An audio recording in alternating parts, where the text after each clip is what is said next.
Nicaragua, gente que no vende patria. Buenos días.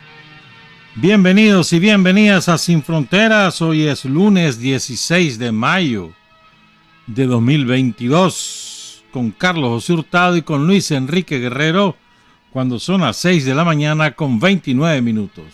Sin Fronteras, la revista con William Griggs Vivado en la primerísima 91.7 y 105.3 FM.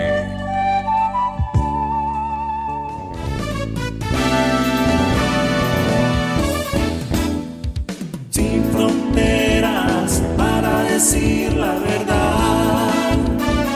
Sin fronteras, trabajar, avanzar, combatir, vencer. Sin fronteras.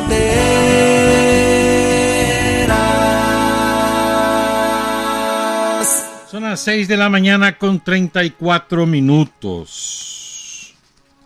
Poca lluvia aquí en Managua, pero dicen que en varios departamentos llovió recio ayer.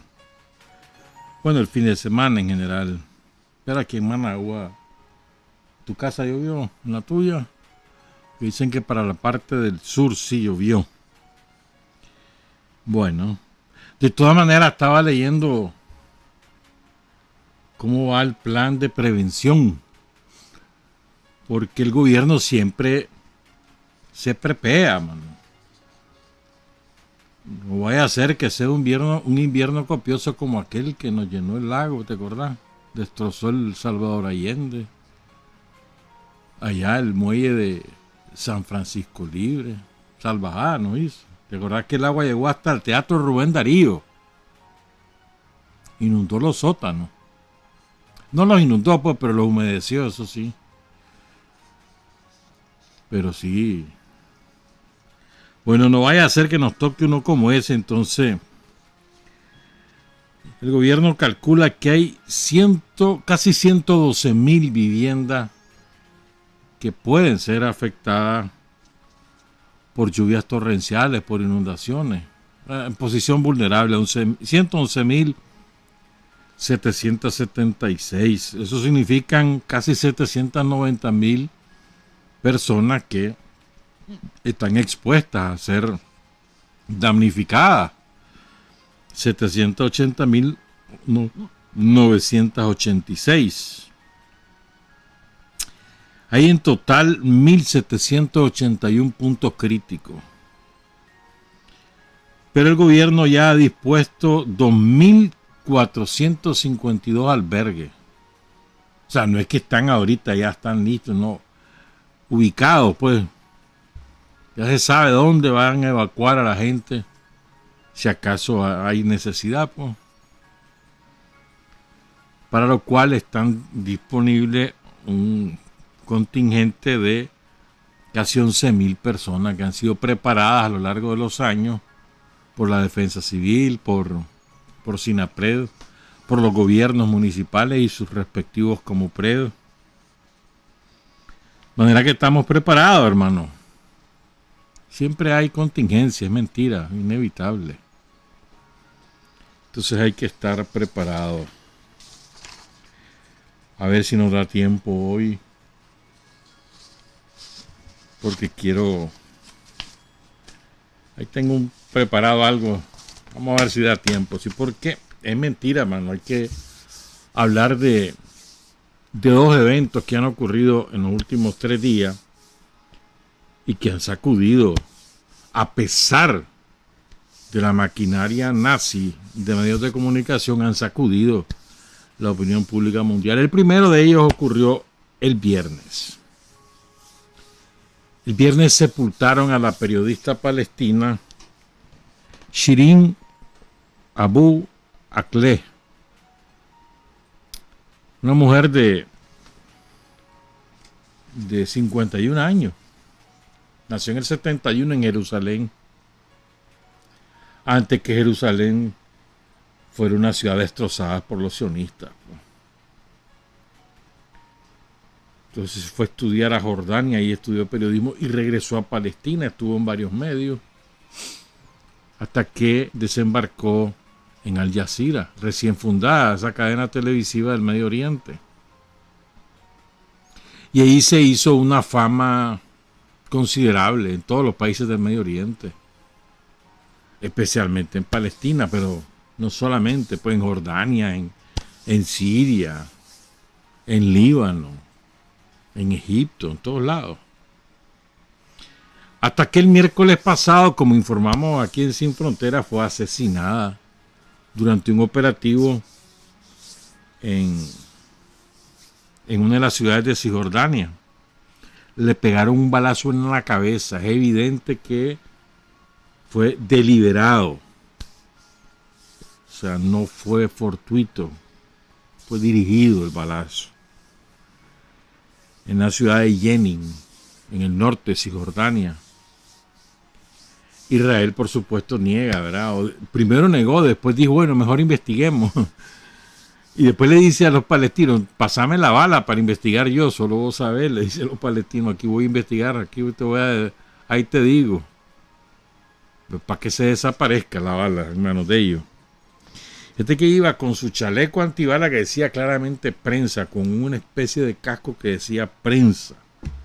Pero el balazo, como de francotirador, ¿me entendés? Iba junto a varios compañeros de trabajo de otros medios y las escenas fueron dramáticas. Pero lo que quiero contar es lo siguiente.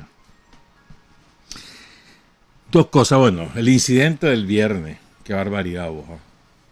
A ella la velaron miércoles, jueves y el viernes la fueron a sepultar. Y le hicieron un funeral de Estado. O sea, el presidente de Palestina, Mahmoud Abbas, declaró un funeral de Estado, decretó. Entonces iba con la guardia de honor, el féretro. La gente lo tomó en sus manos. Era una multitud. Dicen que es el entierro más grande desde 2002. Algunos lo comparan con el sepelio de Yasser Arafat. La verdad es que era un mar de gente. Con escenas muy dolorosas de los familiares, de los periodistas, colegas de ella, con los que ella andaba en Gueren, en todas esas tierras desoladas o azotadas por la violencia sionista. Entonces hay un momento cuando lo están sacando al féretro del hospital, donde vienen los salvajes y atacan a los que llevan el féretro. Y dicen que era prohibido porque llevaban la bandera de Palestina. Eran estúpidos, ¿eh? Y casi, pero es que estuvo a centímetros de caer al piso, a la calle, el féretro, por la embestida brutal de los sionistas. Lo vuelven a meter al hospital y después tuvieron que negociar, lo llevaron en camioneta al cementerio, finalmente lo lograron sepultar a la mujer. Pero es que, o sea, ni en el entierro pues respetaron la memoria de esta periodista de tanto prestigio en el Medio Oriente. La gente la lloraba, ¿eh? Vi retratos, fotografías de niños con vela llorando. Pero fíjense, van 46 periodistas palestinos asesinados desde el año 2000. 46. Díganme ustedes, ¿han escuchado alguna protesta mundial por 46 periodistas palestinos asesinados por el sionismo en las tierras ocupadas de Palestina, que son territorios diminutos porque los han arrinconado los sionistas, les han robado todas sus tierras y además los tienen cercados? 46. ¿Alguna vez han escuchado al gobierno de Estados Unidos o algún gobierno europeo exigiendo justicia, indignado, declarando sanciones contra el Estado sionista? Porque qué barbaridad. Esta boca no es mía. Alguna retórica hacen, pero en la práctica nunca toman medidas contra los sionistas. Y eso que yo no me meto ahorita, no te estoy dando la cifra de los miles de civiles asesinados en Palestina por los sionistas a lo largo de décadas. Desde que se fundó ese Estado. Lo inventó Inglaterra. Con problemas de conciencia. Porque había sido cómplice de los nazis para que exterminaran al pueblo judío. Entonces expulsaron a Palestina de su territorio histórico y ahí inventaron Israel. Esa es la historia, hermano. Miles, niños, mujeres, ancianos, adultos, de la edad que se te ocurre, en las circunstancias que se te ocurra, sacados de sus casas, bombardeados. Tampoco te estoy mencionando la destrucción de las viviendas de palestinos en Jerusalén. Los expulsan y destruyen sus viviendas porque la reclama un sionista que dice que era de él desde en 1900 calzonchingo o en 1800 calzonchingo. Y sacan a la familia y destruyen la vivienda. A dormir a la calle. O el agua que se las han quitado. No tienen agua en Cisjordania. Se las ha quitado Israel el agua. Se la racionan después, se la quitan y después le dan de a poquito. O sea, es una barbaridad lo que pasa con el pueblo palestino. Pero los nazis que gobiernan el mundo se ocupan de que eso se oculte. Si hay algo parecido, a ver, lo más parecido al régimen de Hitler en el mundo es lo que hace el régimen sionista contra Palestina. Es increíble. Porque se supone que es el gobierno del pueblo judío que fue víctima de genocidio por Hitler y sin embargo aplica el mismo procedimiento que Hitler le hizo a ellos, se lo aplica a los palestinos. Algo de espanto es eso, es espantoso. La diáspora palestina vive, hay muchos más palestinos vivieron fuera de su tierra que en su tierra, pero muchos más en Jordania, en Líbano, en Libia, en Marruecos, en Egipto, en Argelia y en países europeos también, pues, porque los han sacado de sus tierras. No solo con la, ¿cómo te dijera yo? Con la complicidad, sino empujados por los gobiernos nazis de la OTAN y de Estados Unidos. Entonces por eso cuando aquí me refiero a Occidente, hablan de tanta babosada de derechos humanos, es que hay que volver a ver al pueblo palestino. ¿Y qué me van a hablar de derechos humanos? Miren lo que hacen con el pueblo palestino y ustedes son artífices de ese genocidio, de esa atrocidad. ¿Verdad? Fue impresionante, sí, impresionante el sepelio y las escenas de dolor, pues. O sea, los palestinos realmente estaban conmocionados por este asesinato, el asesinato de la periodista Shirin Abu Akleh. Y lo otro que creo que hay que meterle cráneo, hermano. Pasó este fin de semana, ¿vale? El sábado.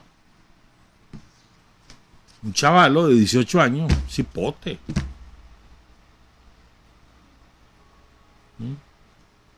Sale de su pueblo, bueno, de muy niño, pongan cuidado. La familia lo educa en el amor a las armas y en el odio a los negros. Su regalo de Navidad era un fusil. Regalo de Navidad, un chavalito, cuando estaba cipote. La misma mamá publicó un video, por ejemplo, cuando le estaba dando, y lo publica como con gran orgullo, que a su niño de 14 años tenía en ese momento, le regala un fusil. El chaval lo agarra un carro, mano. Espérate, vuelvo a esperarme. Publica un manifiesto, pongan cuidado, un manifiesto como de 180 páginas. donde dice cualquier barrabasada que se te ocurra. ¿Sos racista? Sí. ¿Estás contra los judíos? Sí, soy antijudío. Y así. Pero cualquier barbaridad. Y después anuncia lo que él va a hacer. Un año antes, el año pasado, lo quiso hacer en una escuela. Sus colegas, sus compañeros de estudio se dieron cuenta, lo mandaron a un psiquiátrico. De ahí salió. Entonces el caso es que él publica pues su plan, sale de su pueblo y se va a la ciudad de Búfalo. Eso queda en el norte del estado de Nueva York, ahí pegado a Canadá. Sale para allá y él llega a matar. O sea, él seleccionó de previo y deliberadamente la ciudad de Búfalo porque es una ciudad con casi la mitad de la población que es negra. Entonces, por eso él llega ahí. Es más, que pasó investigando, estudiando los barrios, vio que había un determinado sector que era predominantemente negro, ubicó dónde, se va a un supermercado, se llama Tops Friendly Markets, una tienda de comestibles de conveniencia, le dicen por aquí. Es una cadena. Y además se coloca un casco que lleva una cámara, va con chaleco, lleva 2 fusiles AR-15, fusiles automáticos, fusiles de combate. Y va filmando desde que ve en el carro. Y eso lo va transmitiendo en vivo en una red que se llama Twitch. Todo en vivo. Y va hablando el pitch. Desciende del automóvil en el estacionamiento y apenas se baja, empieza a disparar. La primera que mata es una mujer blanca, como de no llega a 40 años esa mujer. Le pega el balazo en la cabeza, con una puntería notable además. En total le dispara 4 ahí en el estacionamiento a esa mujer, que es la primera que mata, y 3 más, los 3 negros. De los 3, 2 muertos. El otro quedó gravemente herido. Y entra después a la tienda de comestibles. Y empieza a disparar. Pero, te repito, con una puntería admirable. Hasta que llega a la caja donde paga pues el cliente, y el pobre muchacho está escondido. Y le perdona la vida. Más o menos transcurre 1 minuto y 10 segundos, más o menos, entre que el tipo empieza a filmar y culmina la matanza. Desde que él dispara en el estacionamiento, llaman a la policía. Dicen que había una patrulla muy cerca que llegó a los 2 minutos. A los 2 minutos. Y él ya había matado a ese momento 10 de 13 que le había disparado. Porque incluso el guardia del supermercado era un policía retirado. Cuando ve y oye el balazo y ve que mata a la mujer, él le apunta con su arma, le dice: rendítete, mira muchacho, que no sé qué, y casi que le suplica. Pum, pum. Papá de 3 hijos, negro. Entonces lo llamativo es esto: a los 2 minutos llega la policía. En 1 minuto ese hombre mató a 10 de 13. ¿Vos crees que la policía llegó disparando? Si ha visto que es negro, yo te aseguro que ahorita estaríamos hablando de que fue abatido. No. Entonces el tipo les dijo: mira, yo me voy a rendir, pero si disparan, mejor me mato, que no sé qué. Medio que negocian, pero fue breve eso. El tipo pone su fusil en el piso, levanta las manos, pone rodillas, llega la policía y lo lleva. Yo te aseguro, él ha sido negro, o latino, o asiático, y no estaríamos hablando del vivo. Su nombre es Peyton Hendron. tiene 18 años, hermano. Así que entonces, conviene que hablemos de esto. ¿Sabes por qué? Porque él declara ser supremacista blanco. Porque él además lleva símbolos nazis, los mismos símbolos de los batallones nazis de Ucrania, los lleva él. Escribe los nombres de 3 de los más brutales asesinos de los últimos tiempos, el de Suecia, el otro de la escuela evangélica. Ahí los lleva apuntados como su héroe. Y él se declara antijudío, antinegro, anti toda la raza que no sean arias, de origen europeo, anti todo. Lo que le llaman los supremacistas blancos, que es una tendencia sumamente fuerte en Estados Unidos. ¿Verán? ¿Y qué ocurre? El gobierno de Estados Unidos, el establishment, los poderes nazis que gobiernan, que dirigen ese país,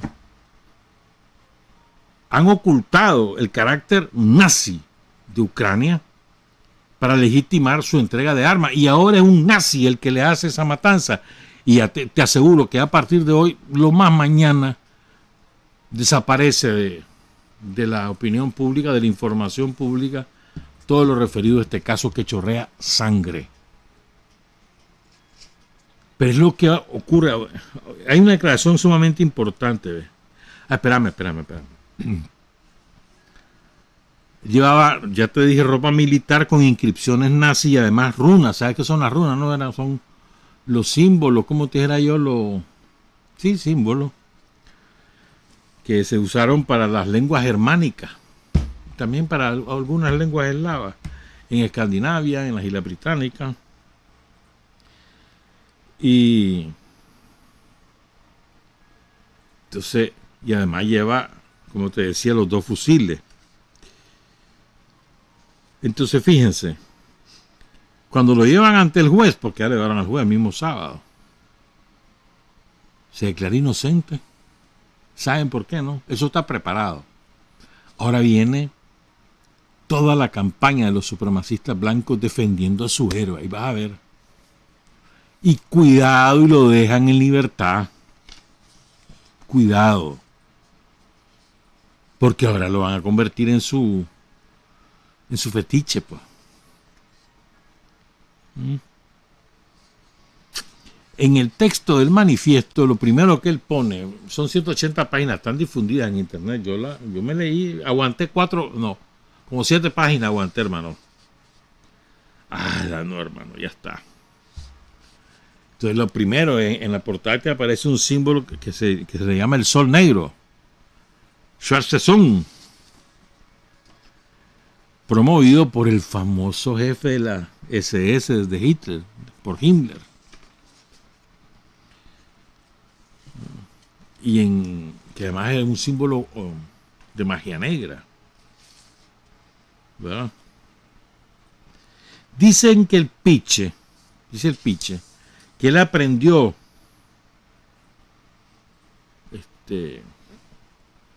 la filosofía de los supremacistas blancos en un foro de videojuegos. Los videojuegos son sumamente peligrosos, son una escuela de asesinos. Y hay muchos chavalos, y aquí en Nicaragua también, que los dejan los padres que estén de esclavos de esos videojuegos, y su adrenalina llega al máximo cuando están matando, y el juego es asesinar y asesinar, y parar en los puntos más vitales. Baboso, le hubiera pegado en la cabeza, destriparlo. Entre ellos, es una escuela de asesinos. Y se los permitimos nosotros, los padres, le permitimos eso al cipoterío, con tal de que no esté jodiendo, porque así dicen los padres. Ahí déjalo que esté jugando para que no esté jodiendo aquí. Chavalitos de 5 o 6 años con eso, ahí está aprendiendo a matar. No me digan que no es cierto. Y nosotros somos responsables de eso, los adultos. Y eso están hechos a propósito.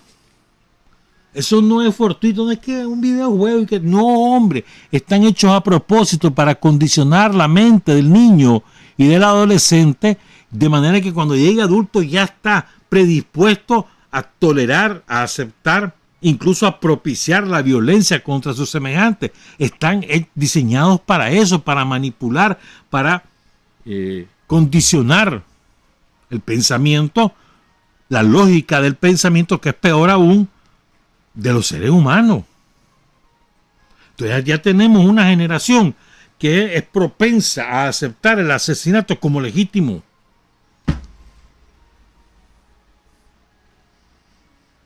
Por eso es que te digo, hay que ponerle mente a estas cosas. Y ahí andamos, y ahí andan los chavalos, mano, compitiendo entre sí, se conectan por internet. ¿A cuánto mataste hoy? Yo maté a tanto, no sé qué, ya gané, ya tengo tantos puntos, no sé qué. Y son videojuegos de asesinato. Y enseñan a que tal arma tiene más potencia, tal otra cosa, con tal táctica podés tener mayor eficacia. Lo enseñan. Pero no con el propósito de que se aprendan a defender ni nada. No, con el propósito de asesinar. Gana el mayor asesino. Esa es la verdad. Y el propio chaval, él dice que él aprendió eso en los foros de aficionados de uno de los tantos juegos, pues, y de anime. Parece mentira, de anime. Anime hay de todo, ¿verdad? No solamente de violencia. Yo diría que la minoría de los animes violentos, pues, pero hay de todo. Pero también hay animes violentos.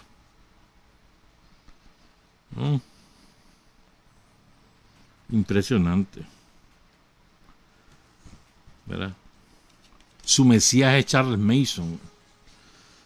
¿Se acuerdan de ese asesino allá en los años 70? Pero quiero llamar la atención sobre esto, porque fíjense bien, aquí en Nicaragua lo dijimos en su momento, en 2018, y nos acusaron de censores, de no sé qué, de no sé cuánto. Oigan esto que dijo la gobernadora del estado de Nueva York, cuyo nombre es Kathy Hochul, que es oriunda de Búfalo. O sea, es su ciudad natal. Describió lo ocurrido como una ejecución al estilo militar. ¿Dónde lo aprendió el chaval? En los videojuegos. Inducido por su propia madre y seguramente el padre. Eso no lo sé, pero la madre sí.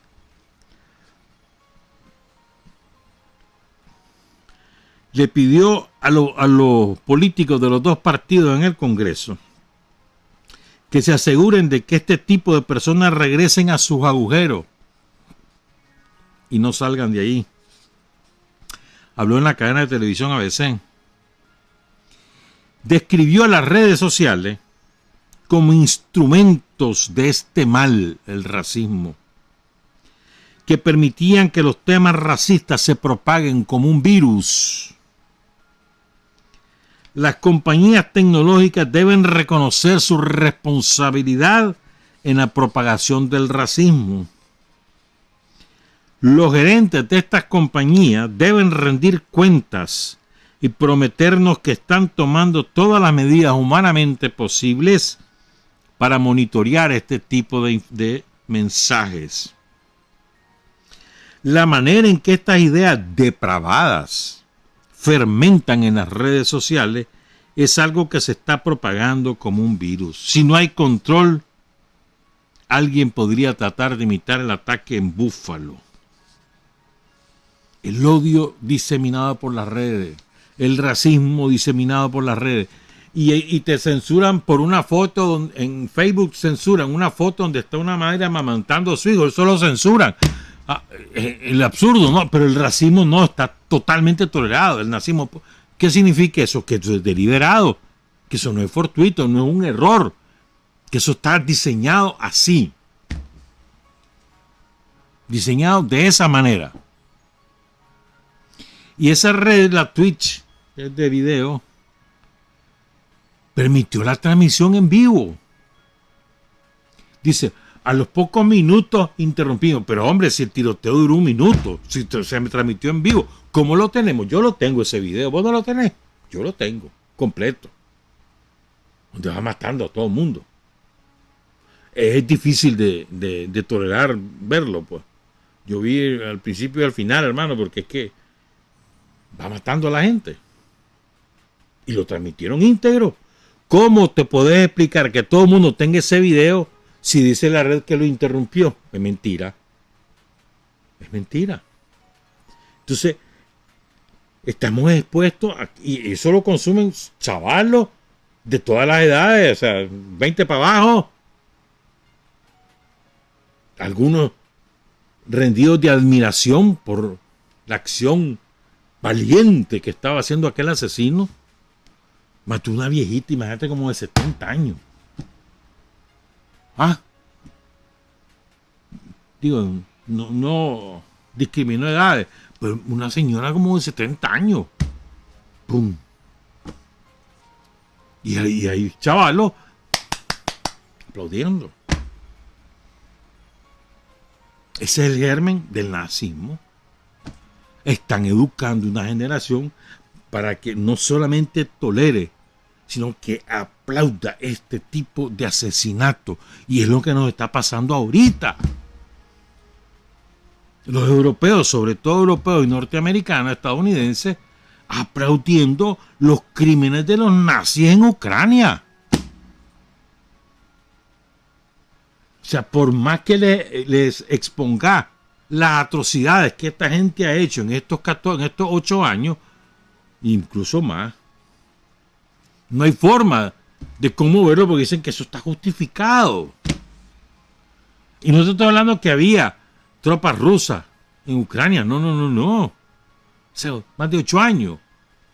Por ejemplo, el asesinato de las 48 personas en el edificio de los sindicatos en Odessa. Quemados vivos la mayoría de ellos. Pero entonces, todos lo justifican. Todos lo justifican. Las nuevas generaciones de las sociedades capitalistas están educadas en la tolerancia y en el aplauso a las atrocidades en contra de gente que no sea de su raza, entre comillas, de su color de piel o de su nacionalidad. Eso pasa en Estados Unidos y pasa en todos los países europeos. Así están educados. Y además les han falsificado la historia.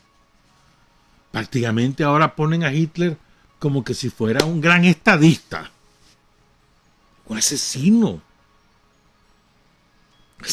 El peor asesino en masa de la historia de la humanidad de los últimos 120 años. Y ahora es permitido adorarlo. En eso están educando a las nuevas generaciones. El hipócrita de Biden se necesita, es cinismo exponencial. O sea, es impresionante. El Biden sale diciendo que esto era un zarpazo de una repugnante ideología de nacionalismo blanco. ¿Y qué es lo que él hace? Llevándole la arma a los nazis de Ucrania. ¿Qué es lo que está haciendo él? Es impresionante, ¿no? Dice el tipo, debemos trabajar juntos para abordar el odio. Pero hombre, si vos estás propiciando el odio contra los rusos, por ser rusos, ¿qué hablas de odio?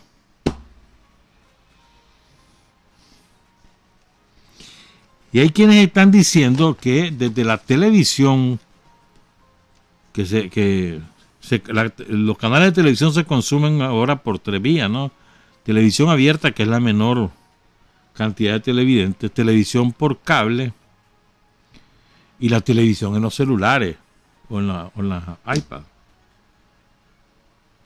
Y la de los celulares ya es mayoría en determinados países, mayoría de consumidores es por teléfono. La Fox es la que principalmente incita al racismo. Y el racismo, el supremacismo blanco se aglutina alrededor de Donald Trump.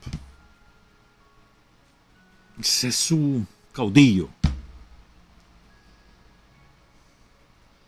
Incluso en la Fox News, porque bueno, hay muchos canales de la Fox, no, en la Fox News, incitan a que los muchachos blancos, ustedes deben actuar según sus instintos, lo que les digan sus instintos, no olviden que eso es lo básico.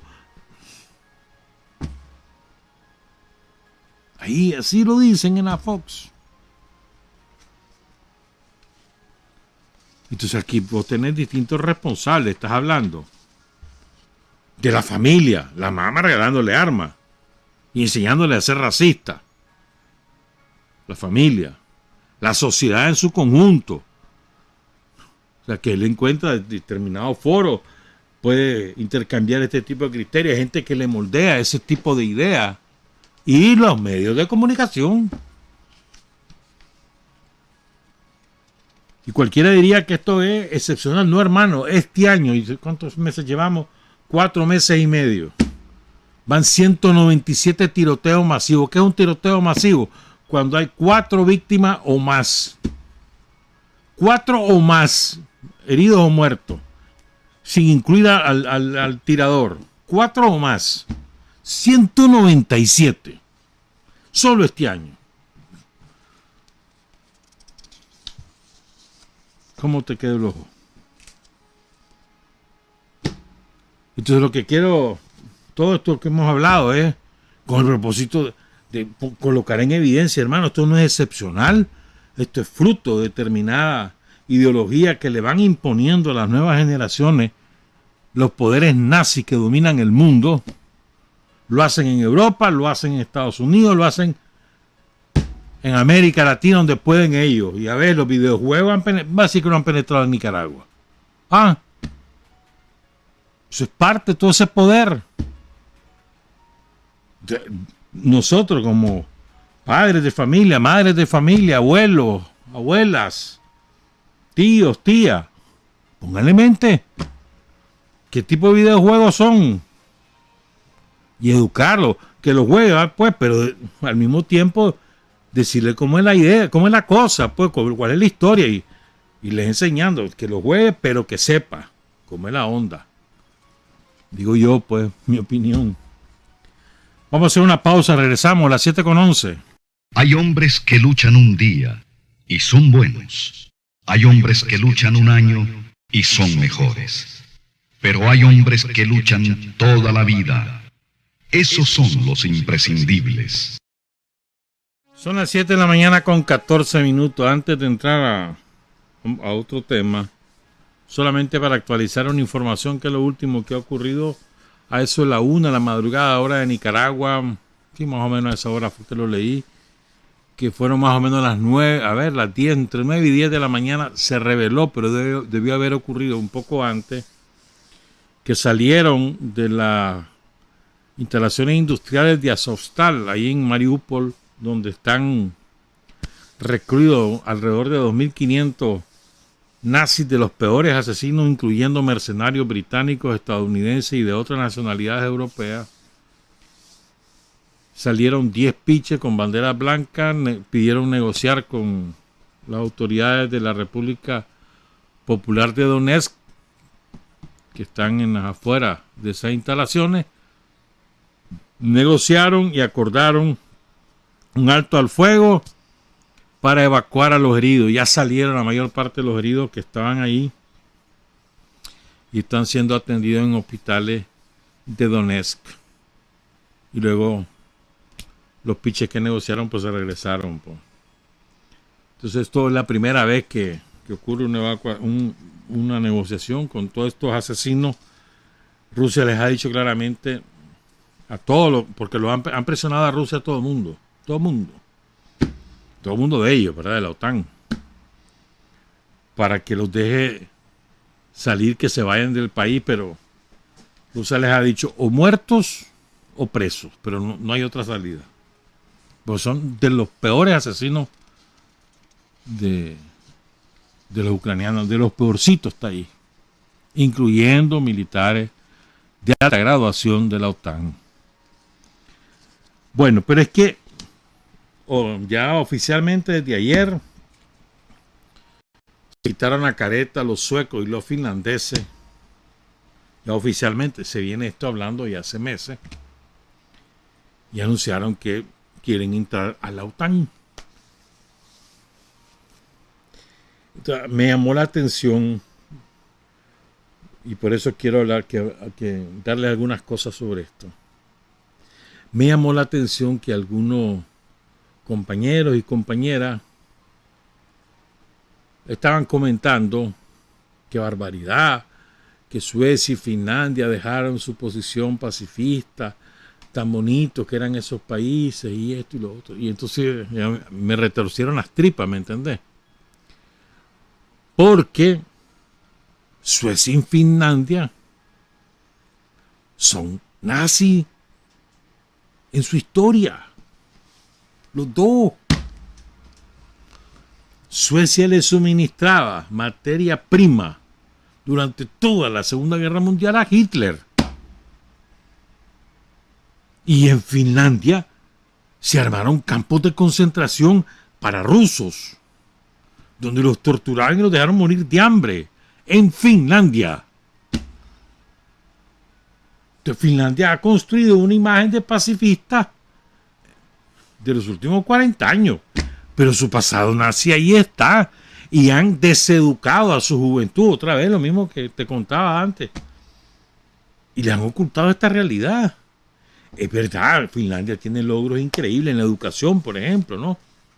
Se considera la educación, digamos, académica, la mejor establecida, pero ni siquiera dan esta materia de historia. Le han ocultado a las nuevas generaciones finlandeses lo que ellos hicieron, sus padres, sus abuelos, sus bisabuelos hicieron en Finlandia, las atrocidades que hicieron por razones étnicas contra los rusos. Los rusos y otras nacionalidades, no solo rusos. Y se los quiero contar. Entonces, el borrado de la historia. Las clases dominantes de Finlandia son nazis. Son nazistas. Son racistas. No tenemos por qué sorprendernos.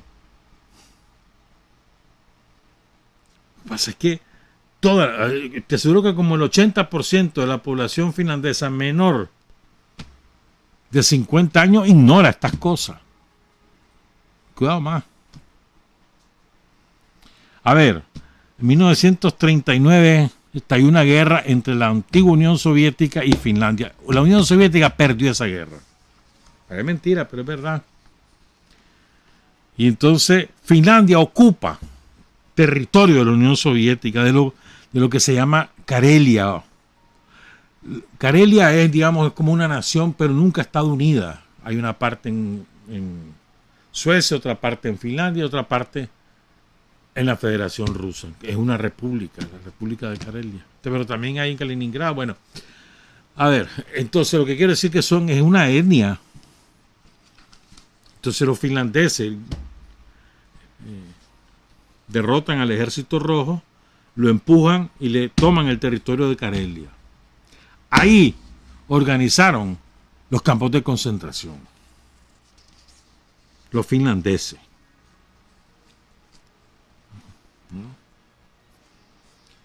¿Qué significa Karelia? Me preguntó una amiga. Bueno, según la etimología es más o menos tierra de ganado o tierra de gente con ganado, dependiendo dónde lo busqué.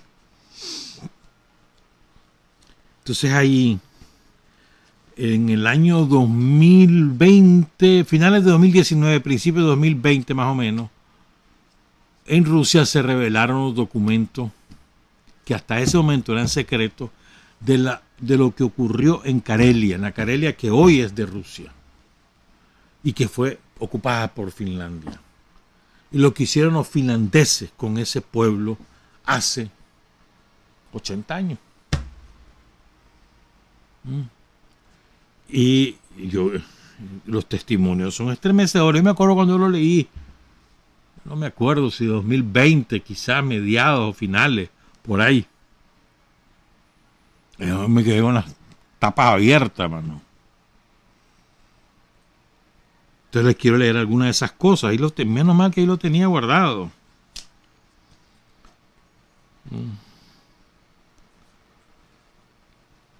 Fíjese bien. Uno de cada cuatro habitantes de Karelia pasó por los campos de concentración de Finlandia. Lo metían allí por ser ruso, por ser comunista, por ser de la juventud bolchevique, por ser lo que vos quisieras. Bueno, y por supuesto por ser étnicamente distinto a los finlandeses. Por eso los metían al campo de concentración. Rusos, karelios, tártaros, georgianos. El 30% de la población de los campos de concentración murió. Pero no, los finlandeses no hicieron lo de los nazis, que hicieron cámaras de gas para sacrificar a millones de judíos. No. Los mataron de hambre. Les daban apenas comida, los obligaban a trabajar para que se murieran de hambre. Y no les daban atención médica. Ese era su plan. O sea, deliberadamente provocaron que los recluidos en los campos de concentración murieran de hambre. Yo imagino que esa debe ser una muerte espantosa. Aquella gente famélica. Pellejo y hueso, nada más, sin carne. O sea, es que el hambre prolongado es irreversible, los daños son irreversibles. Aunque comiencen a comer, es irreversible. Pero bueno, a los rusos se les ordenaba llevar un cinturón y entonces eran objetos de maltrato especial dentro de los campamentos. Por ejemplo, a los que eran karelios, que estaban ahí por ser pro-rusos, o los comunistas karelios, entonces les daban un tipo de comida. Y a los rusos, que les ponían el chunche rojo, les daban la mitad. Entonces, si les daban un mendrugo de pan viejo, por supuesto, o unas salchichas podridas, porque eran salchichas de 3 días, las que sobraban de lo que comían los finlandeses, lo llevaban a los campos, entonces le daban la mitad. Y así mataron a la gente de hambre. 14 campos de concentración. Solo en abril de 1942 habían 24,000 personas. Solo en Petrozavodsk, que es ahora la capital de Karelia, 6. 90% de los esclavos eran rusos, bielorrusios y ucranianos. ¿Oyeron? 50,000 personas pasaron por esos campos.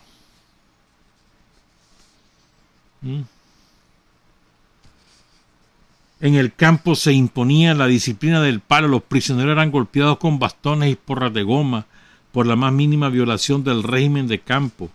Testifica Yegor Petrovich Yegorov, que se escapó de la prisión en mayo de 1942. Todavía hay algunos sobrevivientes que estaban, un par de señoras, eran niñas. Todavía viven aún. Que le hace resistencia a esas mujeres. Puede soportar todo lo que vivieron ahí y todavía viven. Y te cuentan, aquí tengo un montón de relatos para que ya no hay tiempo, pues. Voy a leer algunos. Por ejemplo, un residente de Petrozavodsk dice: los finlandeses blancos acorralaron a las mujeres con niños pequeños, a los ancianos y a las ancianas, y los metieron en casas especialmente asignadas en las afueras de la ciudad y rodeadas de alambre de espina. Eran las casas de la muerte, porque ahí los encerraban y no los dejaban salir ni a buscar comida. Y ahí morían en las casas de hambre. Los finlandeses, los pacifistas.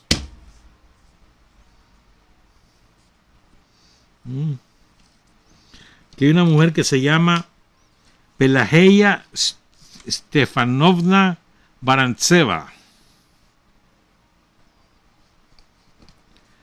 Su marido, esta mujer es Karelia, y su marido también, obviamente. Pero el marido había sido parte de los partisanos. Entonces la metieron presa a ella porque su marido era comandante de los partisanos, los que resistían a los nazis. Otro que se logró escapar al bosque, lo fueron a agarrar. Ya sabes. Dice una muchacha, fíjense, se llamaba Tatiana Mujina, o sea, Tatiana Mujina, tenía 20 años, era la secretaria del Komsomol en el pueblo de Kusaranda, lo que hoy es la República de Karelia de la Federación Rusa, estaba ocupada por Finlandia. Mujina fue golpeada repetidamente durante el interrogatorio y luego arrojada a una sala fría de la escuela donde no había calefacción, que servía de celda de detención. Durante uno de los interrogatorios, la camarada Mujina logró escapar de las manos de los finlandeses blancos y quiso huir, pero los soldados finlandeses la hirieron a tiros en la calle, arrastraron su cuerpo y la arrojaron de nuevo a la celda y ahí la ejecutaron. Por supuesto, ahí la mataron. Ahí murió la mujer. Chavala, 20 años. ¿Por qué la metieron presa? Por ser del Komsomol, de la juventud bolchevique. Estamos claros. No vuelvan a decirme que los finlandeses son, pobrecito, un pueblo tan lindo. No. ¡Racista! Y además eso está documentado. No te estoy hablando aquí de las tapas, hermano. Esto está documentado.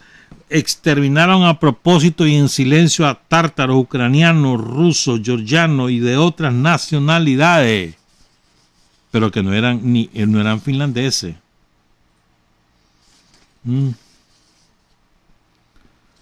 Por aquí tenía algo que me llamó la atención.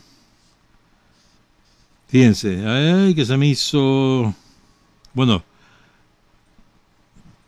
me fue mano. Limpieza étnica, no merecían vivir en Finlandia porque Finlandia era blanca.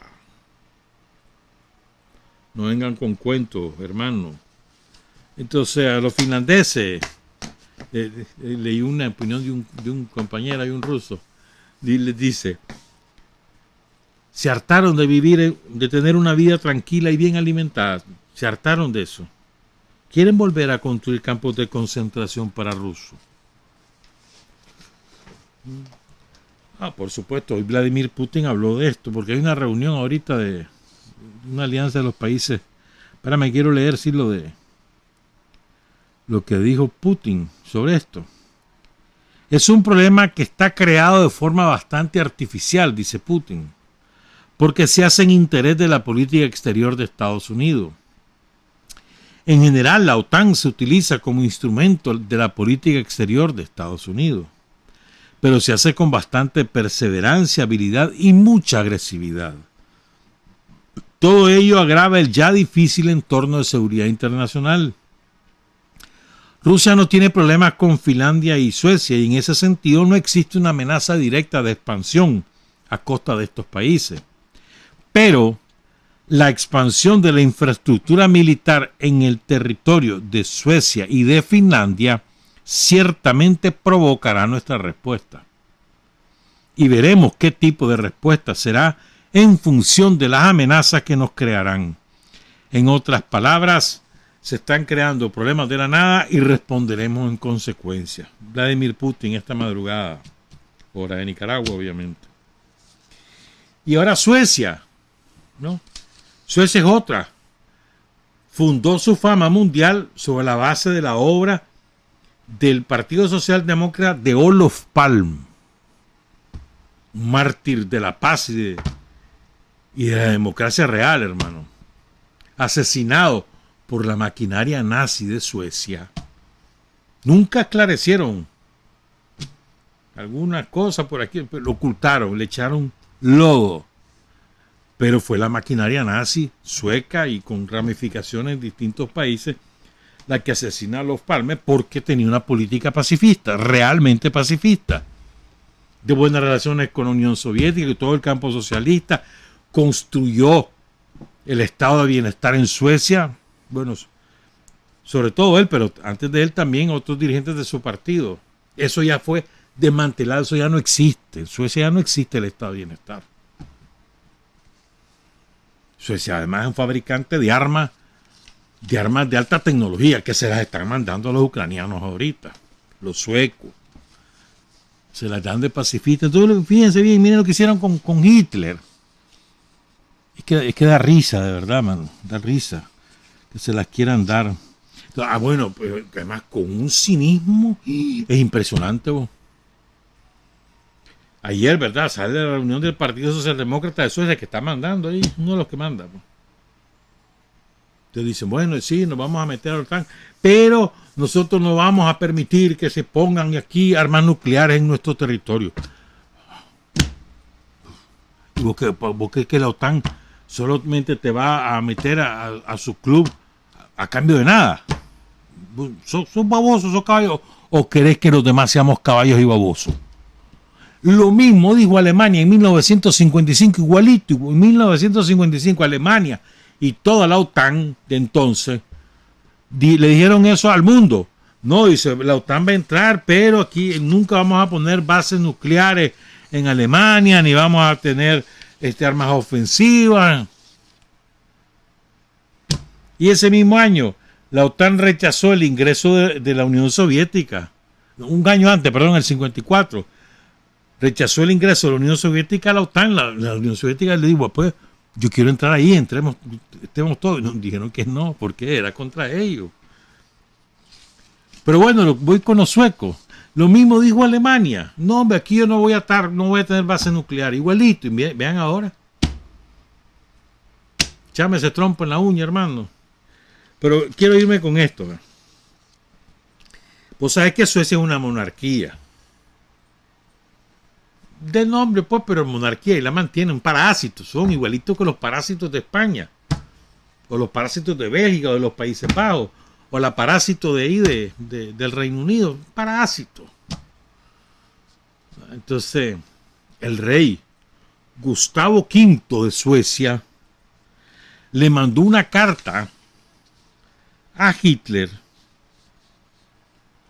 en 1944. He sentido la necesidad de escribirle abiertamente sobre un asunto que me concierne y es de la mayor importancia para mí y para mi país. Es la cuestión rusa. He visto el gran peligro que el bolchevismo conlleva y sigue llevando, no solo para nosotros en Escandinavia, sino también para toda Europa.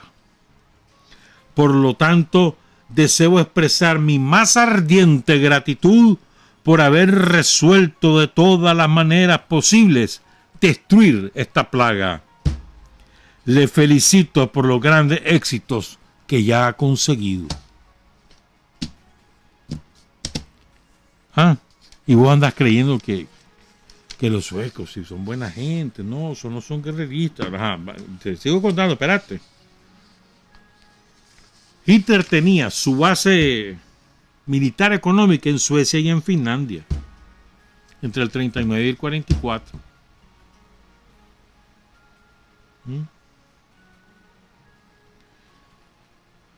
Incluso Hitler reclutaba alemanes residentes ahí después de 1941, ahí los reclutaba.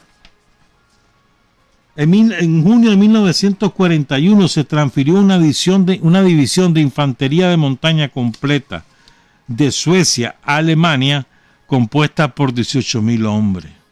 El regimiento de voluntarios suecos de 1.500 hombres al mando del coronel Berggren combatió junto a los finlandeses cerca de Hanko el 10 de agosto de 1941. El rey Gustavo V y el duque de Västerbotten llegaron a Finlandia para reunirse con los nazis suecos en otoño de 1941. Los tanques alemanes del frente oriental contenían un 70% de hierro sueco. Los suecos enviaron a Alemania entre 1939 y 1945 58 millones de toneladas de hierro, 7 millones de toneladas de pasta de papel, 60.000 toneladas de rodamiento, o sea, de llanta, y 14 millones de metros cúbicos de madera. Los suecos construyeron para Hitler barcos pesqueros y mercantes. 45 barcos pesqueros suecos tras su llegada a Alemania fueron inmediatamente convertidos en buques antisubmarinos. Coches y cientos de cañones antiaéreos fueron fabricados en Suecia y enviados a Hitler. Los cañones de 40 milímetros, los Bofors, eran especialmente eficaces. Y esos fueron montados en los aviones caza, los Messerschmitt 210. En el verano de 1941, la Armada Sueca lanzó una operación contra la Armada de la Unión Soviética en el mar Báltico. La Armada Sueca tenía 7 acorazados, un cruzado ligero, 11 destructores, 8 destructores pequeños, 20 submarinos. Y entonces, los buques de guerra de Suecia escoltaban a los buques mercantes que llevaban el hierro a Hitler a Alemania. Iban escoltándolo. En junio de 1942, la aviación aérea, la flota aérea de Suecia bombardeó la flota naval de la Unión Soviética en el mar Báltico. Y así te puedo seguir diciendo. Entonces, simplemente están regresando a sus orígenes, hombre. Porque son leales al gobierno mundial, que es de carácter nazi. No se les olvide. No se les olvide. Estamos en manos de un gobierno mundial nazi. Pero se está enfrentando Rusia en el territorio de Ucrania. Y a partir de ahí, vámonos. ¿Por qué están elevando la parada a los gringos? Cada vez más armas, cada vez más reales. Porque están perdiendo la guerra en Ucrania. Entonces no la van a emparejar, pero por lo menos quieren arrancar algo con alguna operación militar de la OTAN en los próximos días. Porque la derrota de Ucrania en términos militares es inminente. Entonces no se descarta una provocación nuclear. Que ellos inventen cualquier cosa. Desde un incidente inventado de armas químicas, para eso ya tienen a los cascos blancos ahí, hasta de dejar caer una bombita de ellos diciendo que es de Rusia y después lanzarle una bomba atómica a alguna ciudad rusa. No descartemos que eso ocurra porque está previsto que lo puedan hacer. Son las 7:41, vamos a cambiar radicalmente de tema. A Omar es que no le gusta que se diga eso, ¿verdad? Pero no es verdad, pues vamos a cambiar de tema. Porque así leyendo cosas de distintos dirigentes revolucionarios, de pronto me topé que acaba de republicar Cuba Debate un discurso de Fidel de 1942, entonces me puse a leerlo, a releerlo, pues, porque el caso es que es interesantísimo y yo extraje solamente la parte ideológica de la canción, los conceptos ideológicos de Fidel en ese discurso, que fue un conversatorio con dirigentes del sector azucarero. Había mucha ebullición. Estamos hablando que esto fue el 14 de mayo de 1962, ya más de un año después de la victoria del pueblo cubano en Playa Girón. Ya estaba decretado el Estado socialista, pero todavía no estaba formado el Partido Comunista. Era la dirección revolucionaria. Fidel ya era,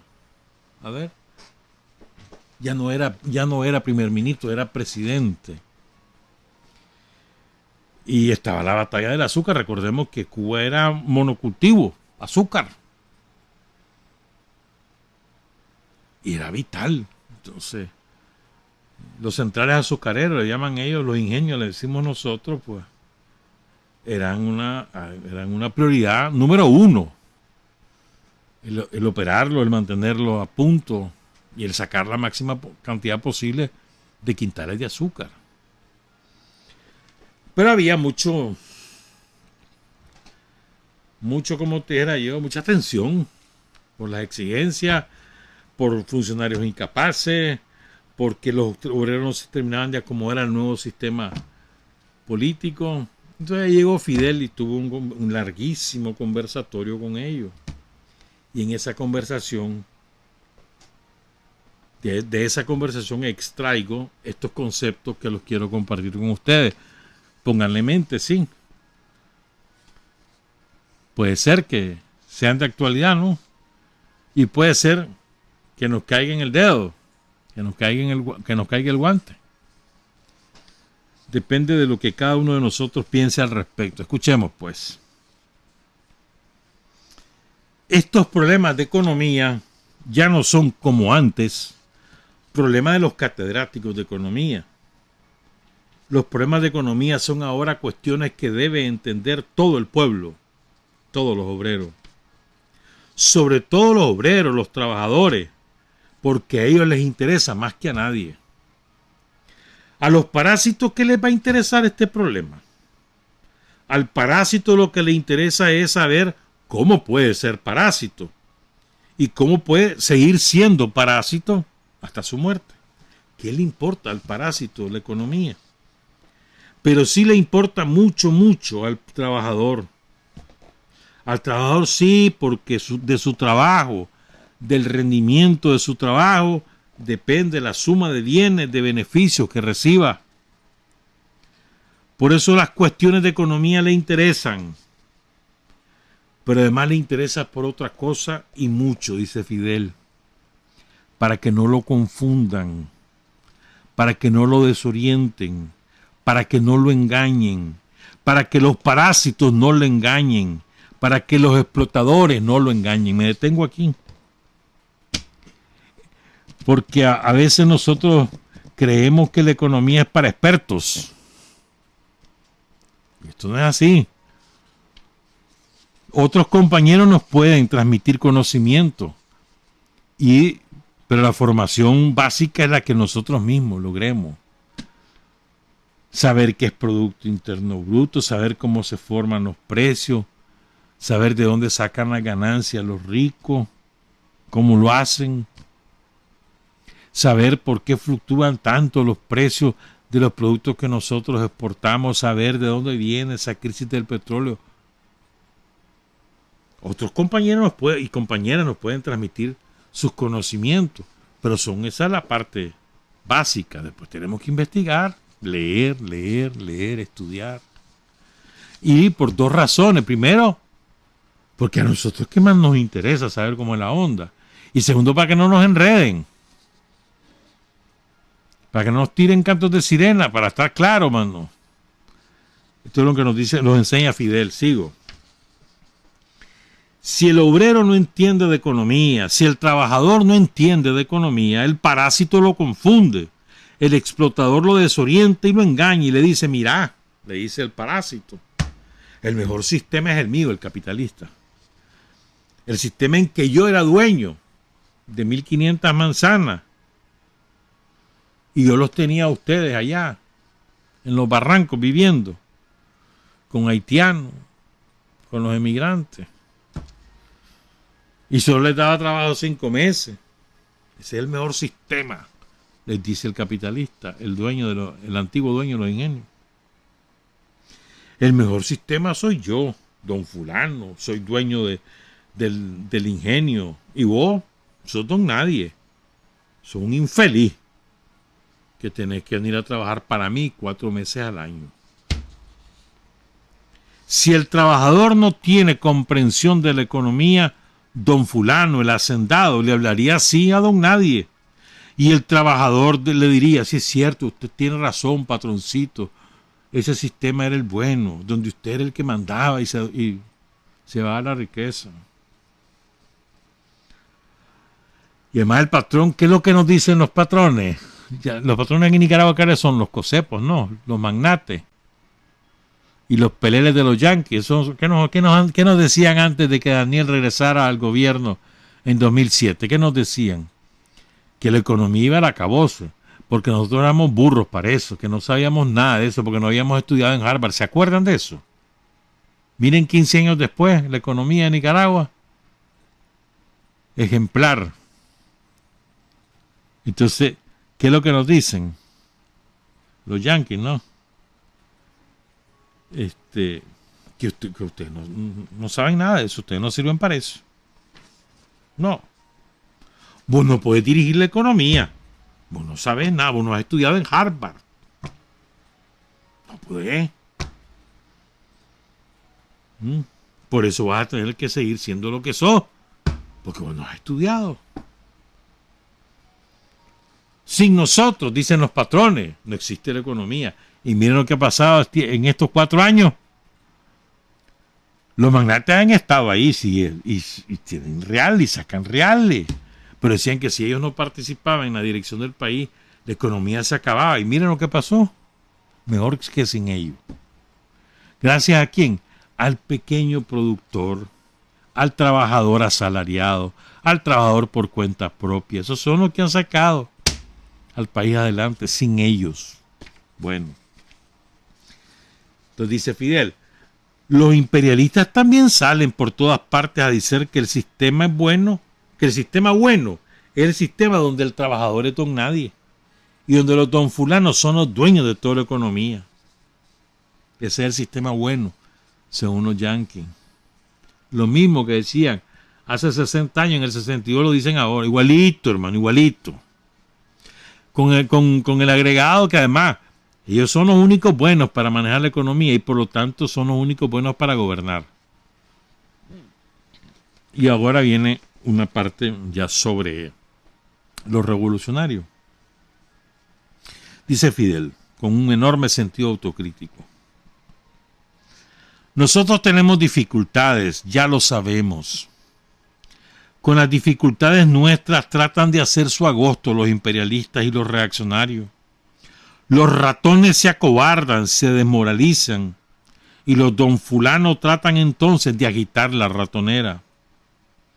Eso no quiere decir que nosotros los revolucionarios y los hombres del gobierno y los que dirigen las cuestiones económicas y los compañeros de la revolución seamos perfectos, ni seamos unos sabios consumados. No. No hay que confundir. No hay que confundir. Nosotros tenemos que empezar por analizar que sí, que tenemos muchos defectos y que cometemos errores, y que tenemos deficiencias que además tenemos la obligación de superarlas. Tenemos la obligación muy grande de superarlas, pero no hay que confundir. No somos perfectos, tenemos limitaciones y tenemos la obligación de superarlas. Los ratones se acobardan, y hay que estar claro sobre eso, que los ratones se acobardan.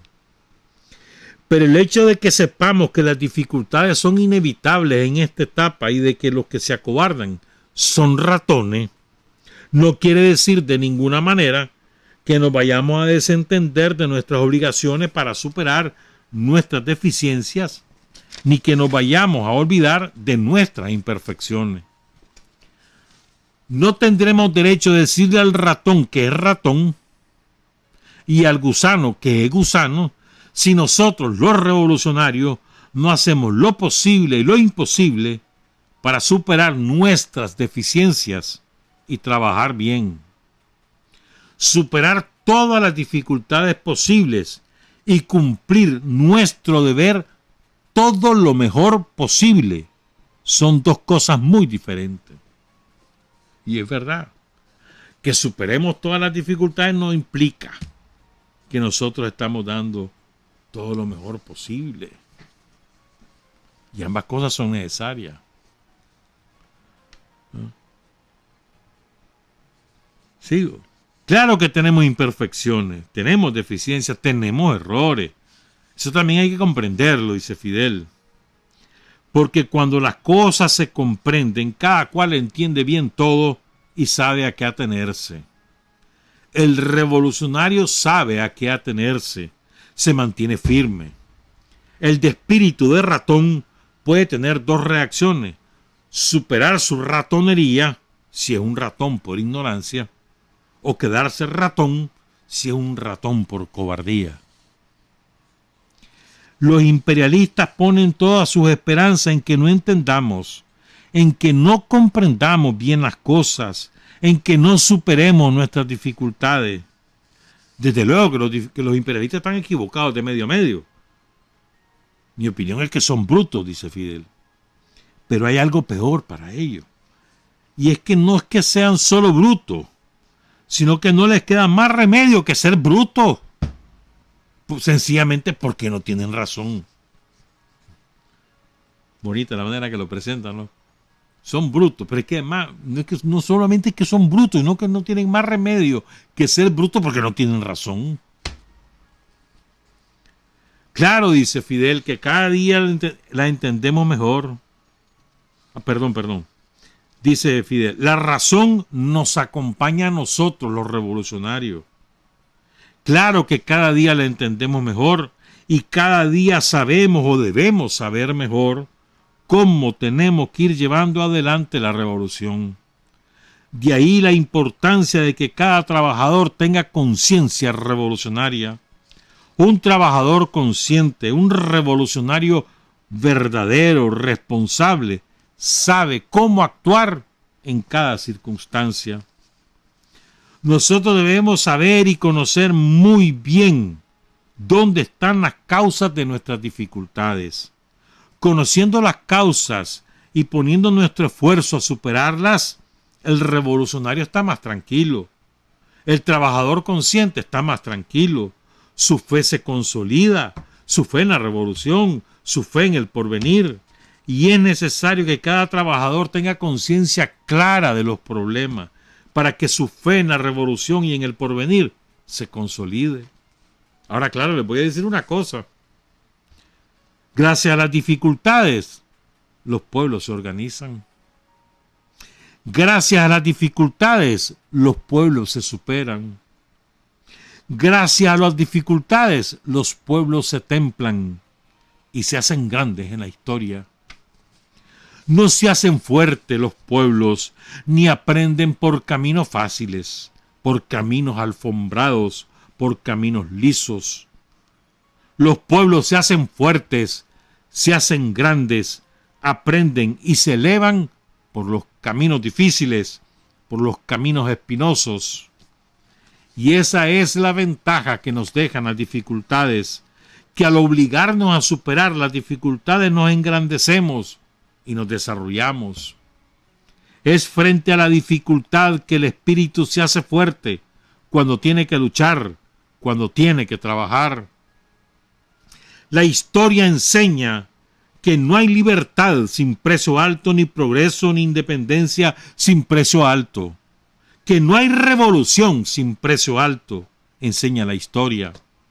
Por eso mismo que lo más apto, lo más idóneo, lo más firme, lo más inteligente, lo más capaz de nuestro pueblo se vaya abriendo paso en medio de las dificultades. Y esta es la situación que tenemos, y este es el espíritu con que estamos trabajando, porque hacen falta hombres que den lo mejor de sí mismo y lo más de sí mismo. Y hace falta que lo mejor de nuestro pueblo se abra paso, y que aquel que no pueda cumplir su deber, o aunque quiera, no pueda, es decir, aquel que no quiera, aunque quiera no pueda, que le dé el sitio al que quiere y al que puede cumplir con su deber. Hombres que resuelvan y que sepan resolver. La revolución debe actuar en virtud de sus leyes y no violarlas. Y cada vez que se requiera una nueva medida, una nueva ley, ir siempre con la ley por delante. Si la revolución tiene que hacer las leyes y las puede hacer, ¿para qué va a hacer nada fuera de la ley o por encima de la ley? Claro, ese sentido anárquico de las cosas, que fue un vicio también que hizo daño, perjudicó. Hay que darle a cada cosa dentro de la revolución un tratamiento correcto.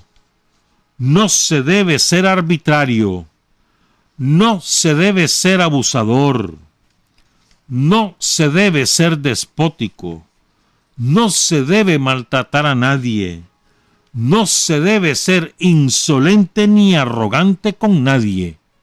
nos dice Fidel. Y aquí resalta una cualidad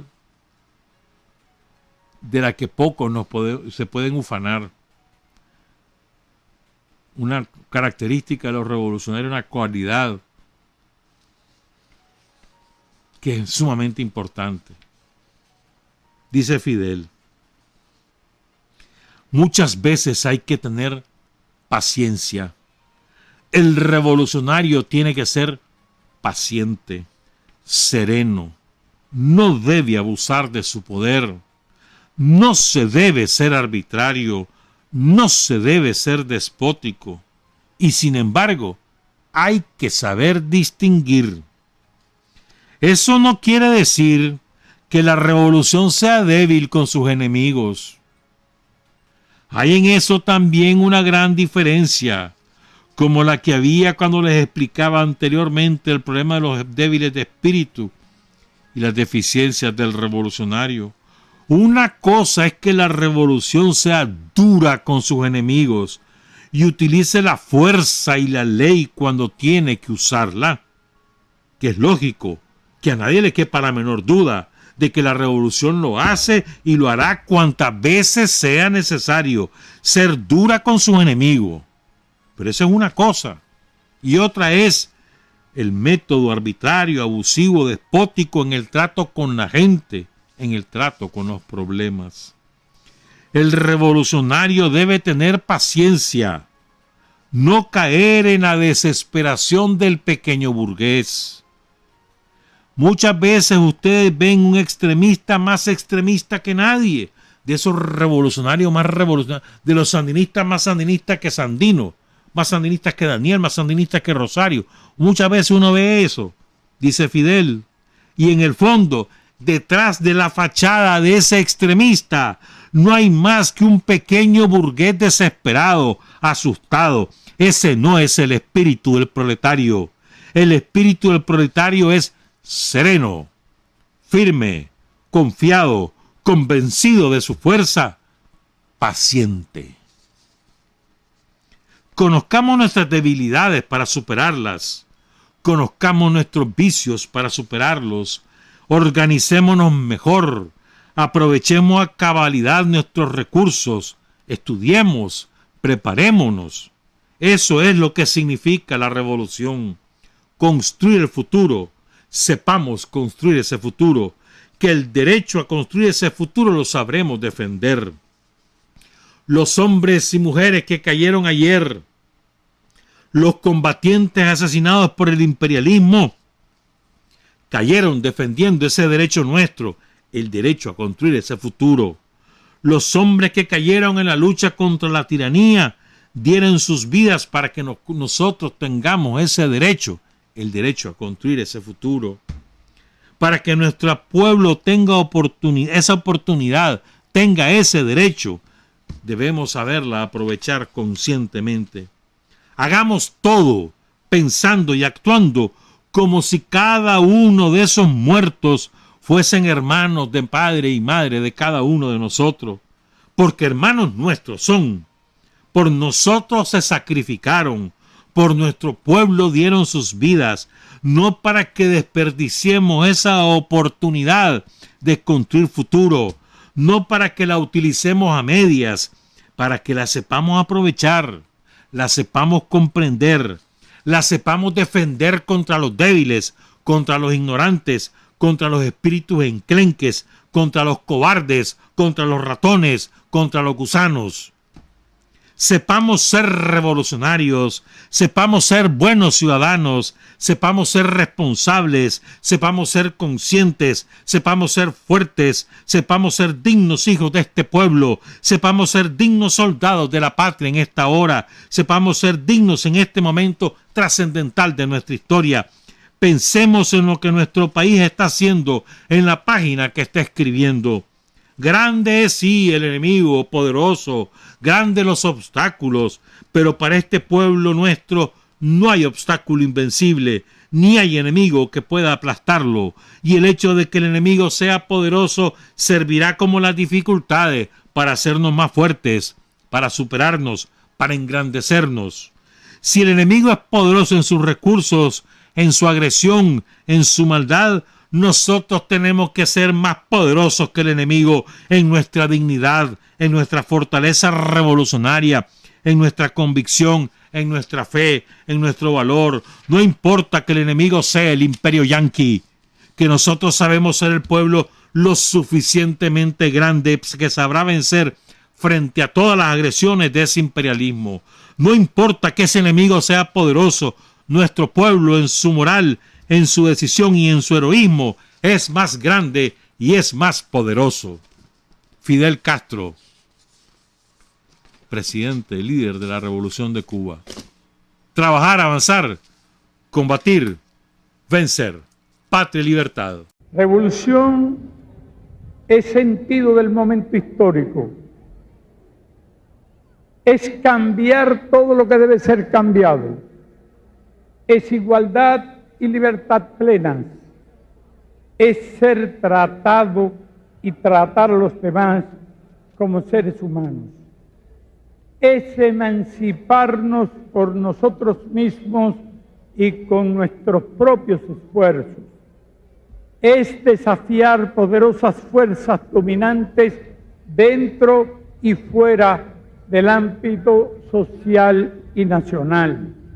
Es defender valores en los que se cree al precio de cualquier sacrificio. Es modestia, desinterés, altruismo, solidaridad y heroísmo. Es no mentir jamás ni violar principios éticos.